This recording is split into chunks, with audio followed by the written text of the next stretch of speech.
abscess led to 10 more months in the hospital. They did 2 surgeries on her abdomen in the summer.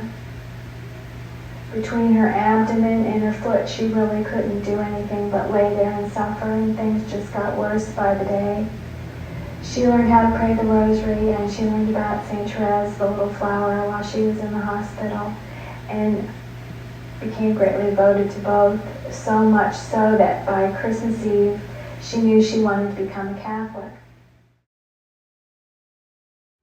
So her husband George had built the altar for her, and Rhoda's bed would have been positioned lengthwise over here. So small space. This is the gold chair. Was it her second husband that built this? Yes, because her first husband had died. So he overcame alcoholism? Yes, yeah. He did. And the video is really great because it'll explain that was in Rhoda's mind the most wonderful and most impactful miracle she experienced. Oh, the convert. Okay, I got you. The gold chair is the chair that Jesus sat in when he visited Rhoda's. You know, we painted it gold, or it was painted gold ages ago so it wouldn't get lost. Okay. Excuse me. This is Rhoda's rocker. I encourage you to sit in this as well, or and then just like that, if you brought articles of we clothing, can actually. Okay, it's not okay. Great. Yep, you can place that out onto the chair as well. You can Okay. sit in the chair. Same here with the rocker. And people have experienced favors and graces by sitting. And she stayed in the hospital 3 more months, and the beginning of May, they sent her home to die. This room in here was her bedroom. On the early morning of May 28th, she awoke to a light in that room. And when she turned to see what it was, Jesus was sitting in the gold chair by her bed. Now, it wasn't painted gold then, it was just a kitchen chair by her sickbed. Anna Mae painted it years later to make sure that no one would ever mistake that was the chair. But when Rhoda saw Jesus sitting in it, she wasn't surprised to see him. She said, "Have you come for me?" And she was hoping that was why he came, because she was suffering so much. But he said, "No, your time hasn't come yet. I'll be back in 31 days. And she went to touch him, and he was gone.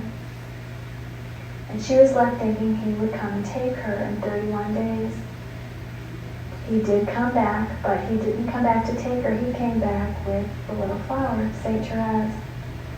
And she was the one who went over to Rhoda in her bed, motioned for her to take the bandage off her abdomen.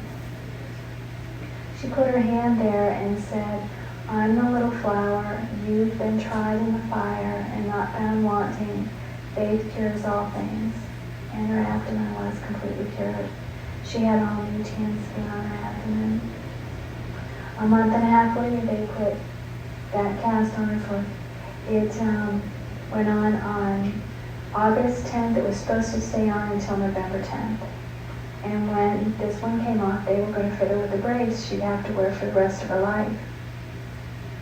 On the early morning of the Assumption, August 15th, the little flower came back again and said, "That's a little thing, stand up and walk."